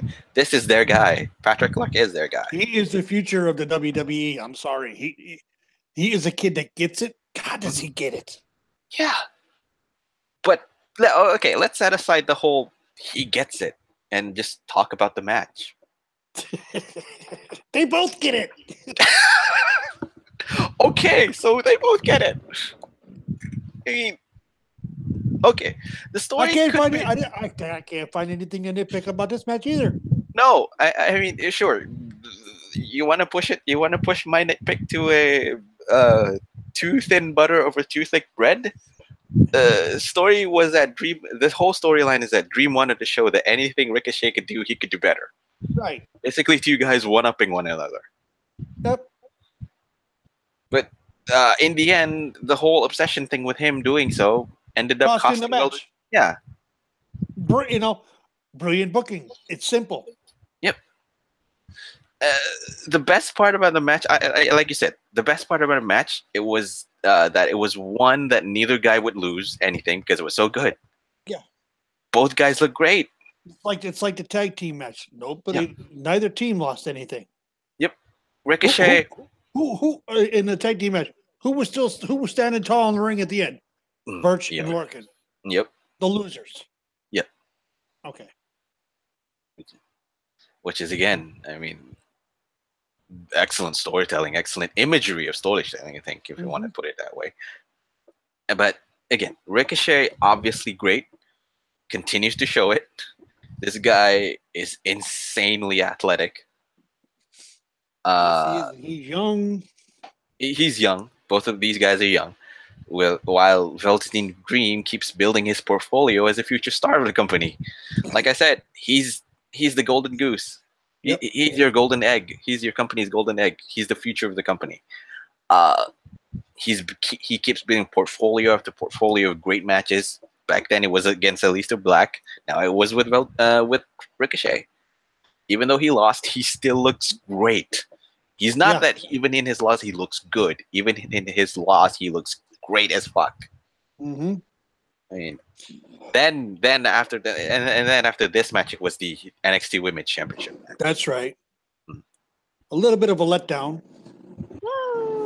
Yeah, a little bit because I think on my side of the nitpick is that Nikki's transformation is really not talked about as much as you should, as much as she should be. Because suddenly we get the whole okay, Shayna is gonna face against Nikki Cross because we thought that we're gonna see the whole Sanity-esque character where she's gonna be the unhinged brawler. I didn't expect her transform from that kind of unhinged brawler to a psychopath killer. I didn't really realize that. That took me off by surprise. She had it causing the confusion with Shayna Baszler. Yeah, because Shayna Baszler thought that okay, this is something she could play with, you just relax and just wrestle. But somehow you're gonna face off against a psychotic brawler in Nikki Cross. Mm-hmm. People seems to forget that she's crazy Mary Dobson way before she entered NXT, and yeah, that took Shayna Baszler off by surprise. She was channeling the Mary Dobson character. Yes, but yeah, basically Baszler overcame the whole thing. Yeah, Mhm. put her to sleep. Yeah, put her to sleep. Finish. But the thing about it is that Nikki Cross didn't tap out. No, of course not. Nikki I love passing. me some Nikki Cross. I fell in love with Nikki Cross in that last woman That standing last match. woman standing match Yep. with Asuka. Yep. Yep, I fell in love with her. I was like, oh God. Maybe. Yep. But the one thing I took off away from the match, even though when it was supposed to end, was the shot of Nikki smiling and then passing out. Yes. Because that shows that she's just, I don't know, she's different. I don't give a shit. I don't care. I don't give a shit. I don't care. I'm fainting, but I don't care. It's kind of like when she was put through the table of the 16-foot ladder and lost by the 10 count. She's laying there laughing. Yeah, she's just enjoying her match, and Yes. that just puts her above unhinged, and she's like this psycho killer and all that. So Yep. it's great, which is great because and I love that kind of narrative because it also helps Shayna Baszler's character develop in a little bit more because we always thought that okay, she's going to be this alpha female kind of character who wins the title. She's going to be the strongest champion, basically, Mm-hmm. with no contest at all. And here comes Nikki Cross actually providing stiff contest. I love it because that also creates the narrative. If Nikki Cross, a product of okay, let's keep it in the scope of NXT, a product of NXT, can actually go toe to toe with Shayna Baszler, what would that develop with people like say Tainara Conti, people like say Bianca Belair even, Ooh. or people or veterans of the NXT like say Lacey Evans. Yeah, Lacey Evans is too busy with her feud with Kairi Sane right now. Yeah, but understand the narrative of that. Oh yeah. That would put a lot of narrative jogging into the minds of the rest of the women's division, or even Shayna Baszler as a whole. Oh, LL calls it best when it comes to female Nikki Cross. Female Nick Foley. Okay, Mickey Foley. Let me put it this way: I ain't gonna argue that point. Mickey Foley or Nikki Foley? Yeah, sure. I'm not gonna. Please don't. Wait. No. Please don't put any ideas for WWE. They're gonna say, "Ooh, Nikki Foley. Maybe we could capitalize on this. We change the name Nikki Cross to Nikki Foley, and then she comes out. Although in reality, have a nice day. Yeah. Although in reality, Mick Foley already has a daughter, and Nicole. Nope. All right, next match. NXT Championship match, of course. Champion Aleister Black versus Lars Sullivan. A little slow. That match was a little bit slow. Yeah, it's hard to say. It's hard for me to say that this was the worst match of the card. It was. And it's not because of the fact that it's bad. It's just that It wasn't it's bad. I mean, it was just. it's just the least. It's just the least entertaining of all the entertainment that and we I mean, had. it was a serious botch. I mean, the wind knocked Lars down from that black mass kick. Have you seen the GIF though? Have you seen the GIF of the whole thing? It's like, no, I haven't seen the GIF, but all I kept saying to myself was, when I saw that, I'm like, what the hell? Did the wind just knock him down? Whoosh. And I was sitting by myself at work when I saw that. I was like, Alistair Black missed Lars missed the spot by a mile, and Alistair Black was kicking air, and then he fell. I mean, like you said, Lars got knocked out by the whiff of the kick. By the wind. Whoosh. Yeah, the wind of the kick, which is a good thing. That means you can say that Alistair Black's black mass is dangerous even with the whiff of the wind. Yes. That he kicked. He was about a foot off of the mark. I mean, Jesus H. Christ. I was laughing my ass off when I saw that. It was just so I've been sitting here for the longest time when it comes to Lars Sullivan, trying to figure out who he reminds me of. Yeah. And I finally figured it out. Okay. Snitsky. I mean, give the guy some credit. At least he's not as bad as Snitsky. No. But this is a guy that I guess there was a big push to get rid of him at one point. Yeah. And they kept working with him and working with him and working with him. And I've seen improvement over the last 6 months with him, with Lars. So he's at least he has improvement. At least he has improvement in about 6 months rather than any other wrestler that you can say out for about a year. And he's a homegrown guy too, so. Which is credit for him. Credit where credit's due anyway. Praise for me, and my point is that this was a well laid out match. Didn't go too long. No. Lars got to be the monster. Champion gets to be the champion. Lays out the missed black mask, of course. Even though he eventually, the whole narrative says that, the whole history said, Alistair Black puts Lars Sullivan away with a black mask. I'd say with a missed black mask. So he hit two more after that. Overalls were very good, and I think you might agree with me. Unfortunately, it's the worst match of the card. Yeah, not because of the fact that it's bad. It's just how is this match the worst? How is this match going to compete against even Shayna Baszler versus Nikki Cross? Or how's it going to compete against the main event? Ricochet? Yeah, how is it going to compete against Ricochet versus Velveteen Dream? How's it going to compete against what? Roderick Strong, Kyle O'Reilly versus Danny Burch and Oney Lorcan. How is they were in a tough spot. That's all I gotta say. Yeah, they were in a tough spot. I mean, and then you were saying, how are they going to compete with the main event with the Chicago Street Fight with Tommaso Ciampa and Johnny Gargano, and with Candice LeRae, the maniacal baker, handing the crutch to Johnny and saying, "Kick his ass." Oh. But the finish was stupid. A little bit, I guess. I mean, this feud's not over, but it needs to end.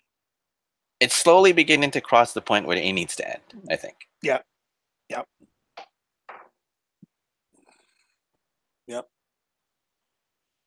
Because I think it's basically this. The whole situation is that Gargano channeled Ciampa, fails.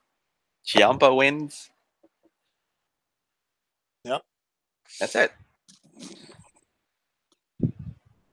I mean, I think I remember correctly. You had your jaw dropped when they had their first feud. They had the first fight against one another. Yeah. I was like, holy shit. You were. And this match wasn't a holy shit match to me, but it was still good. I think it it has the ability to share the same breadth and space with the first feud that Well, they have. if we're With gonna the first, rank these, I'm gonna rank these matches 1 to 5 Mhm. real quick because that's all they had were 5 matches. Yeah. Number 5 is Aleister Black, Lars Sullivan. Mhm. Number 4, and people are probably going to hate me for this, but number 4 is Shayna Baszler, Nikki Cross. I don't agree because Listen, no, wait. Number okay, 3 okay. is Tommaso Ciampa, Johnny Gargano. Ooh, okay. Number 2, Oney Lorcan and Birch versus Undisputed Era, and at number 1, Dream and Ricochet.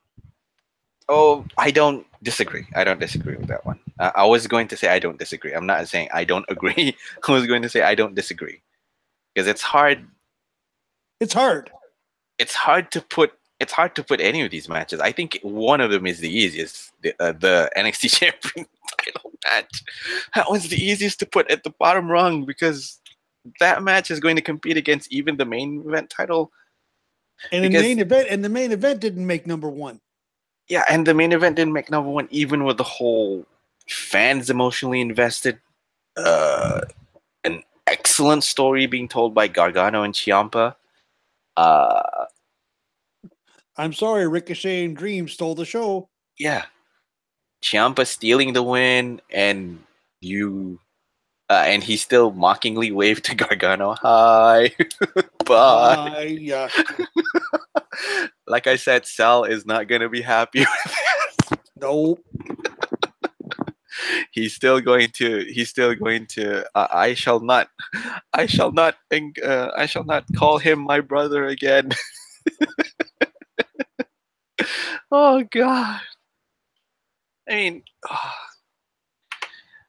if you want, I think I think I'll say this as simple as possible. If you wanted a story great, with a great lengthy build-up, with a huge amount of emotional weight into it, emotional gravitas into it, and without the presence of a title to back it up as well,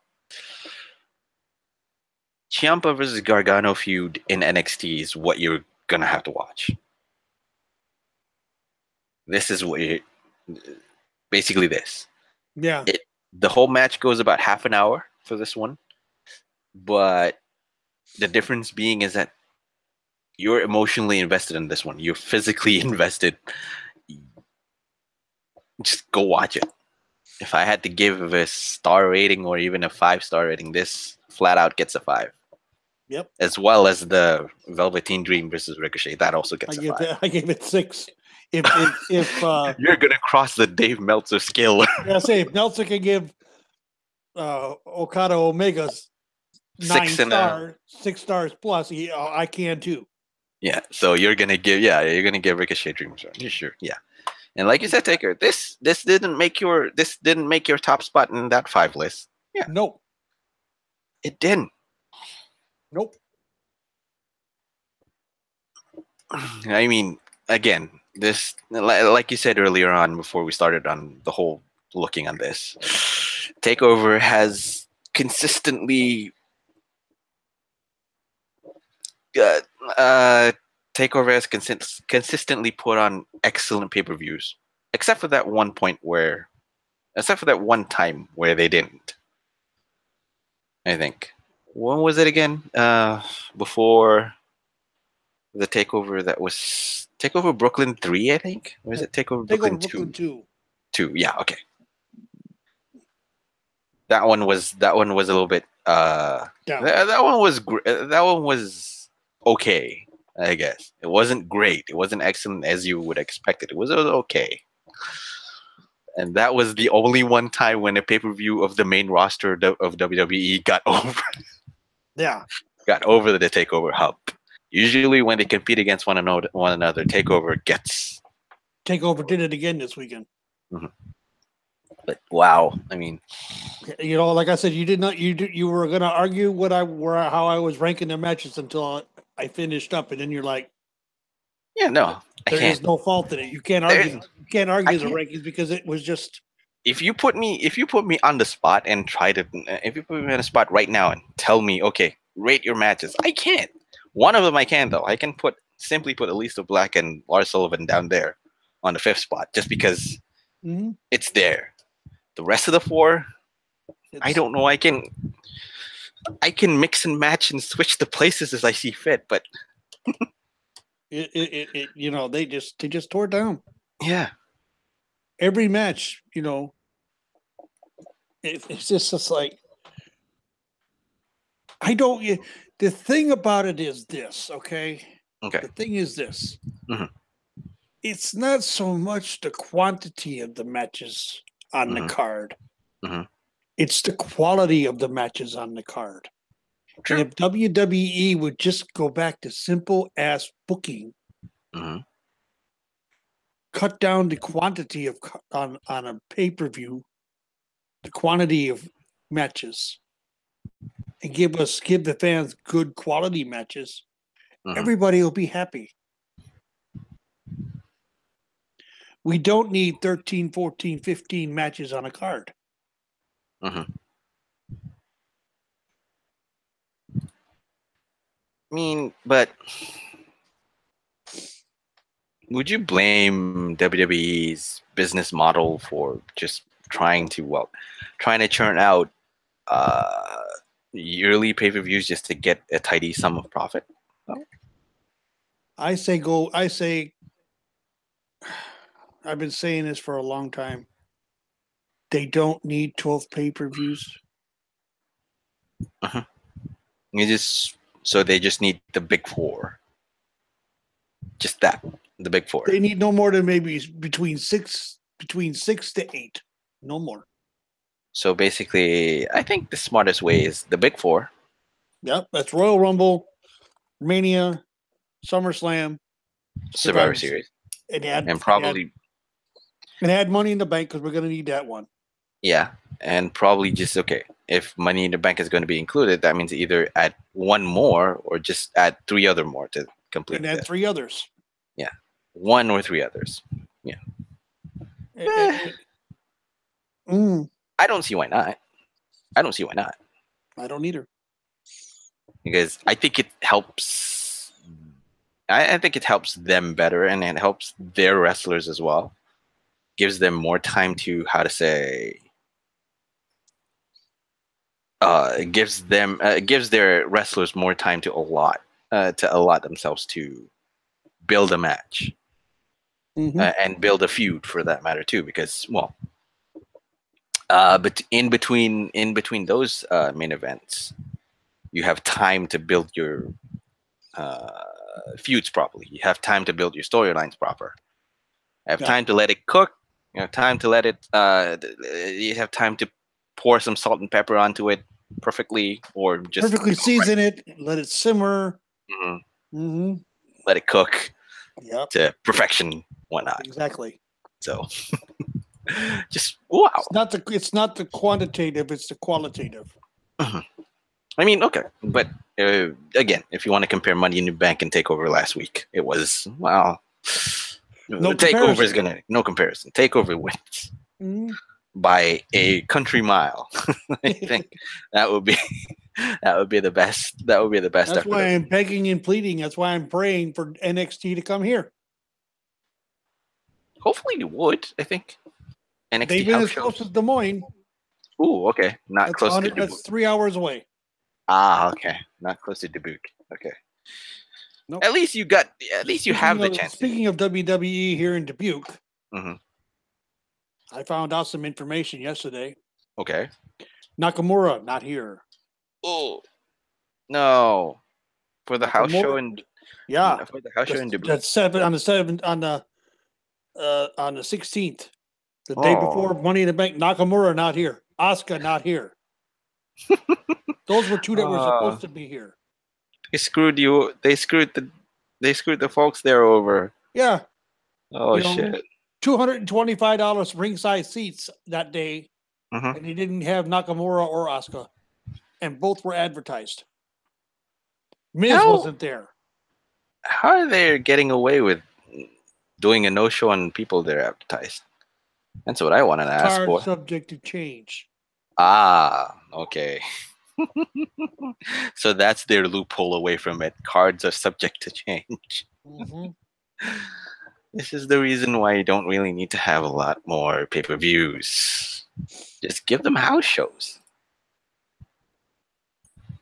Or actually, no, not just give them house shows. Reduce the whole pay-per-view, maintain the house shows, but create a more meaningful uh, house show that can actually, that can actually lead to tangible effects in their TV shows. Yeah. Yeah. Maybe I no, don't even think Big Cass was here. Daniel Bryan was here, but which the woman that because Legends Lover went in for some blood work and stuff, getting ready for her surgery next week, or this coming Friday, and the nurse was there. Went to the house show with her husband and her kid, husband and her daughter. Lucky. They were on higher up seats, but she doesn't remember any Japanese wrestlers being there. Ah, okay. She doesn't remember Big Cass being there, and I think my wife was like, "You can't miss him. He's 7 feet tall, and you can't teach that." Okay. Daniel Bryan was there, Mm-hmm. so I guess they really had a shit card here. So in a way, I'm glad I didn't spend the money. Lucky, you are lucky. Lucky me. Anyway, we digress. Anything else on the card? Oh, talking about anything else on the card. Should we talk about the fact that we only have one more day before we're officially 1 year? Yeah. Next week. Next week. Just as the thought that I have to go do a show in Amsterdam. Yes, people, I am going to Amsterdam. If you're going to Amsterdam and you're still going to be here, which is nice. Yeah. I mean, it's going to be a first for me to do a show on location. On location at 5 o'clock in the evening. Yep. I mean, surprises are surprises. I can do that. I mean, again, the show must go on no matter. The show should go on no matter what I do, unless there's things that I can't avoid, which I always say. Sometimes real life trumps whatever else we do. Yeah, but this is an important show for us. Yeah, but when we feel like it's unavoidable that we have to do something else other than the show, then we have to say, okay. Right, that's fine. We've known that, and it's we've been looking at this date for what, 6 months? 6 months, I think. Yeah, 6 months. I think we were facing that after the whole Golden Bullet Awards, and it just okay. We're gonna. I think even after the Golden Bullet Awards, we're gonna go across the 1 year mark. Yeah, let's see what happens. And then here we are. And here we are, just one more week, and then just doing something like this. Hopefully, we're not going to do something big. We're not going to do something. How to say? We're not going to do something out of the ordinary. It's just we're just going to have a lot of guests coming in and talking for a little bit and then leaving. Yeah, or if you wanted, you can just pop in and just talk and then just go away. Yeah, because I think basically, I think at that point we're not really going to talk about wrestling. It's just going to talk about we're going to be talking about the show for the past year. Mm-hmm. Is what it's going to be basically about. Basically, it's just us literally taking the show by heart and just go. Well, let's just talk about the show. What's going on? Talk about our growing pains and how at times we sounded totally freaking lost. And we did. I've gone back and listened to some of the early shows, and I'm like, my God, this show's going to make a year now? Shit. With this kind of quality, we are making a year. Okay. Surprises. The quality of our shows have gone up since we started. Hopefully so. I mean, I've seen it, so that's all that matters. As long as we see it, who cares what anybody else thinks? Oh, okay. That's true. Okay. Anything else on the cards? I mean, okay. Aside from the whole World Cup still running and Taker not letting me talk about World Cup. Nope, you can talk about that elsewhere. Sure. I mean, should I quickly say that Lionel Messi, one of the best players in soccer history, is about to get eliminated from the World Cup? Oh, that's so sad. That's not so sad, actually. People are actually expecting Argentina to not pass. And And the and and country is and going to blame him, yeah, and it's not his fault. yeah, no, it's not his fault. Number one, and number two, uh, a team, the other world's best player in soccer played grab football and actually trying to make it into the last knockout stages. So Yeah, and that his says wife is still something about it. diving. Yeah, yeah. You after 10 years, after 10 or maybe 20 years, diving still happens. Surprises, surprises. and sometimes people get knocked down doing the silliest things, just as how Lars Sullivan gets kicked out by the wind of Alistair Black's black mass. Exactly. You just elbow someone lightly and he goes down like he got shot by a shotgun. Exactly. I have never seen such a. I mean, I thought NBA flopping was bad, but this stuff is even worse. Yeah. I mean, the scariest thought is that soccer or World Cup, the whole drama and shenanigans are just as similar to that in wrestling. And Zlatan getting caught by the video replay official. You know exactly which one I'm talking about. He kicked I some know. players and then played like he got his foot stepped on, played like he'd been shot in the Yep. video, Yep. and he gets a red card for it. It's like, Yep. that's an What? MLS. You're People. like, I mean, that was a big deal here. yep. And what? You're acting like I didn't do it. What? You think that this is wrestling storytelling again? God, man. I mean, I swear to God, if you see, if you It want was to, almost as good as Nakamura selling the fake nut shot. yes. I mean, I swear. If you want to say that a lot of this whole stuff about issues being politicized into the whole thing of what we do, what we watch, and what we read, and what we listen to, sometimes wrestling has that kind of effect on everything. Remember what I said when I told you that NBA? Imagine if NBA had a little bit of wrestling. You imagine LeBron James coming out as the Cleveland Cavaliers team and then suddenly opening his shirt and saying that, oh yeah, no, I am a Golden State Warrior person. Decks his old team, scores the winning point for the opposing team that he now joins. Gives a nut NWO shot. type move.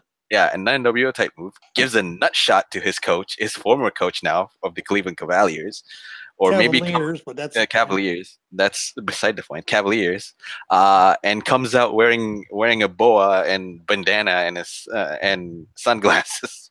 Yeah, with like a theme. Dennis Rodman. Yeah, there you go. Oh God. I swear if that happens, I would actually watch NBA. Not gonna happen though. No. Big question is here in the United States. So where's LeBron going? Ooh, okay. What do you think? He has the option to opt out of his contract now. Oh yeah, because his team lost. I think is it. No. That's his contract. Ah, okay. He has a player option for the coming year. Because of his loss, or is it because of his contract obligations that he did? He has a player's option. Okay. $35 million this year or something like that. That he can walk away from. Some people. Brand loyalty, yeah. Some people have all the luck, don't they? Yeah, number one. Number two, apparently brand loyalty does not exist. Oh, hell, there's other stories out there too. Kawhi Leonard wants to be traded from San Antonio. He wants his choice is, wait for it, the Los Angeles Lakers. Forgive me if I don't know much about basketball, but isn't that a step down? Let's put it this way. The Lakers have room on their roster and in their cap, they have cap space for 2 max players. Okay. LeBron, they're going to try to get if he decides to go free agent.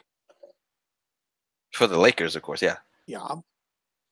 And if they could trade to get Kawhi, or no, and Paul George is a free agent. Interesting. So get him, Basically, they're trying to rebuild Los Angeles Lakers again. and then they could trade if they could trade some assets and get Kawhi. We have another super team in the Western Conference that could possibly take down the Golden State Warriors. Until Friday to make up his mind. Yeah, and LeBron's got till Friday to make up his mind. Oh, okay. That's close. Friday next week. This coming Friday, same day my lovely wife goes under the knife. Ooh. For her torn rotator cuff. How does it feel to have an injury not so similar to that of Sami Zayn? Somebody wants to know how it feels to have an injury not so similar to Sami Zayn.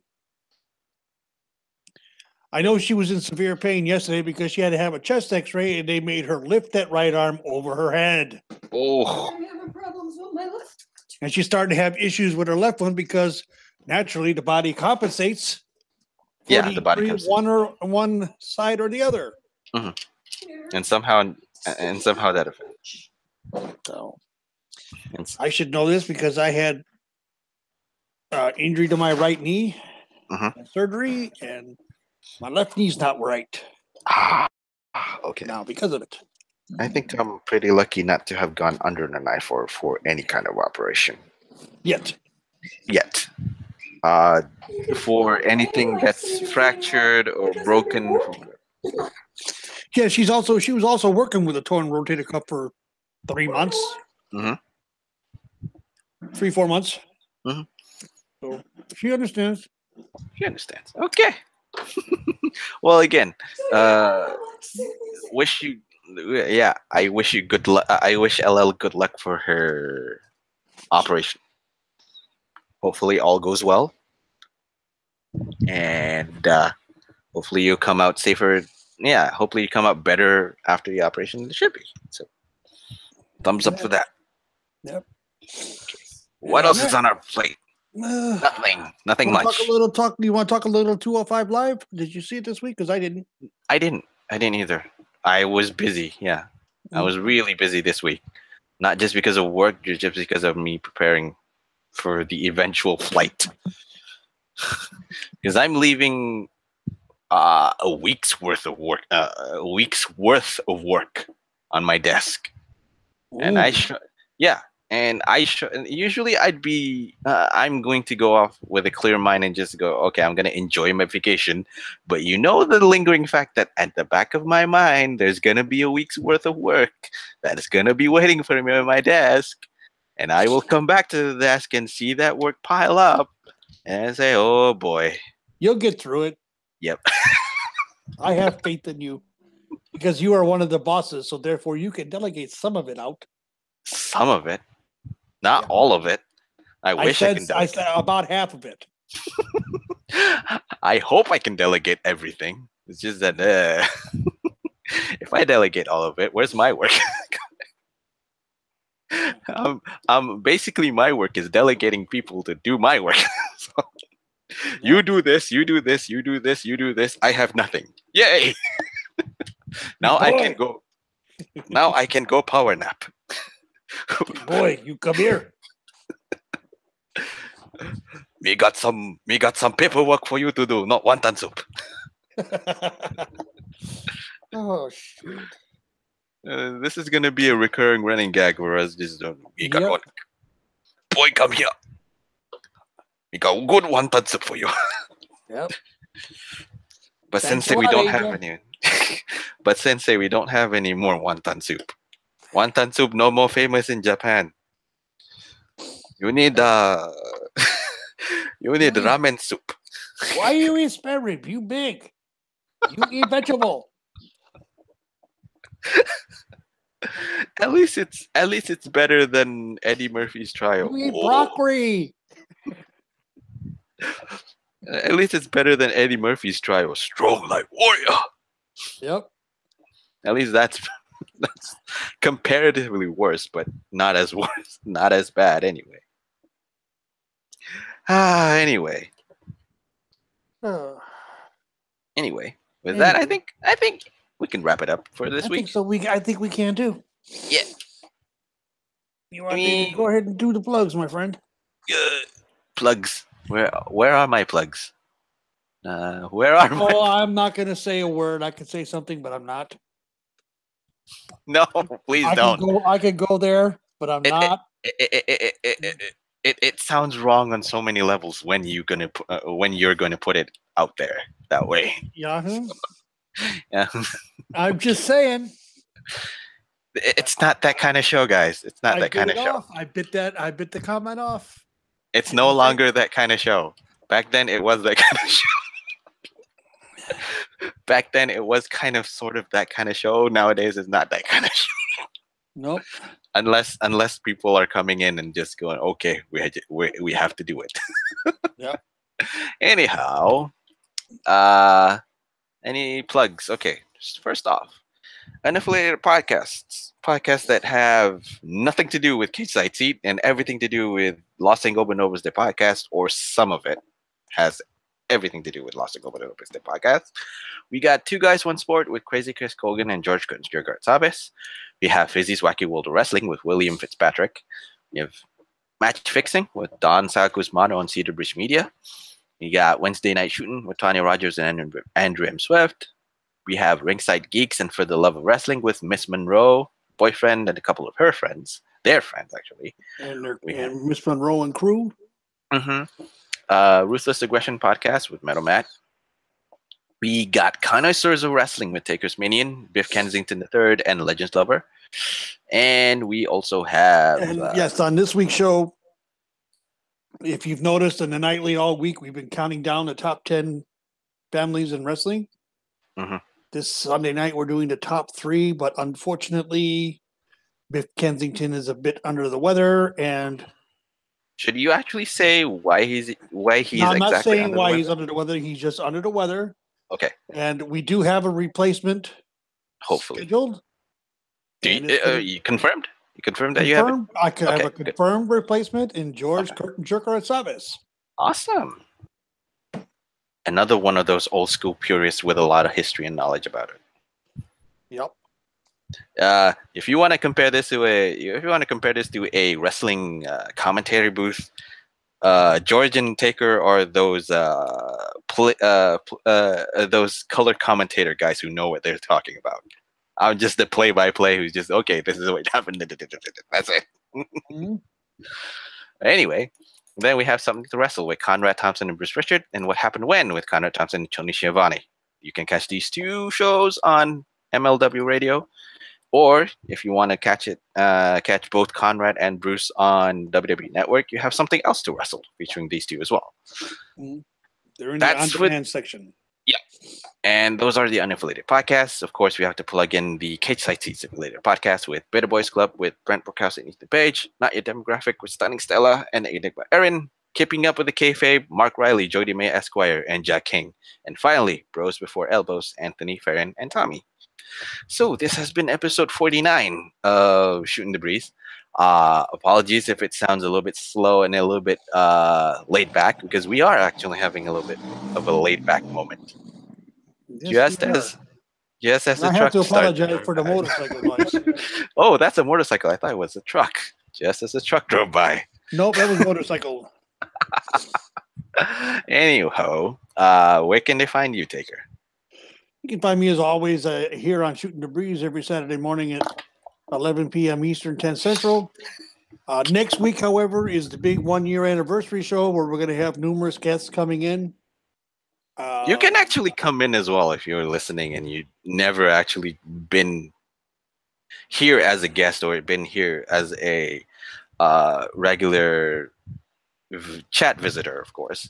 You can just pop in because I think at that time we're going to post. I think at that time we're going to share the link. But you have to be 18 years of age. Yeah, I think that's the only.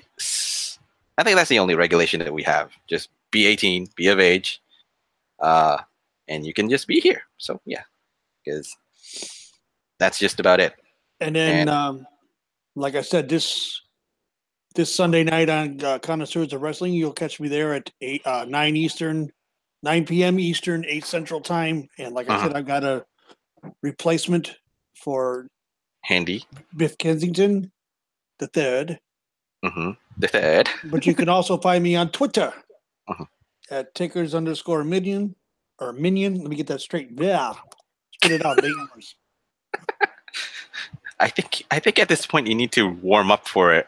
Warm up No, for it's your because I'm sessions. tired. It's just that I'm tired. It's And you been can a also long find me on the daily and the nightly on Kate's Seats. Where can they find you? They can find me on the Blue Bird, that is the Twitter, at Mr. Dr. Senju, at MRDR Senju. Please catch me on Twitter more often than not this coming week, because I'll be posting stuff and nonsense that I catch my photos on Twitter, of course, because I'm off on vacation. Of course, I have to share it with that. You can also catch me on the daily as well as the nightly.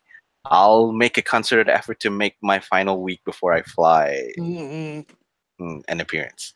Mm-hmm. Although my partner would say, "You're not gonna make an appearance." You were supposed to make one last week and Yeah, I know the spell didn't work. Somehow the magic spell didn't work. The summoning spell didn't work anyway. I was trapped in some sort of fourth dimension or something like that. So yeah, Axio MDS didn't work, damn it. Axio MDS didn't work. Okay. Brilliant. I'm surprised that you know the reference. I do. Aha. Uh-huh. When you have all 7 videos here at the house, or I should say 8, Yep. you know.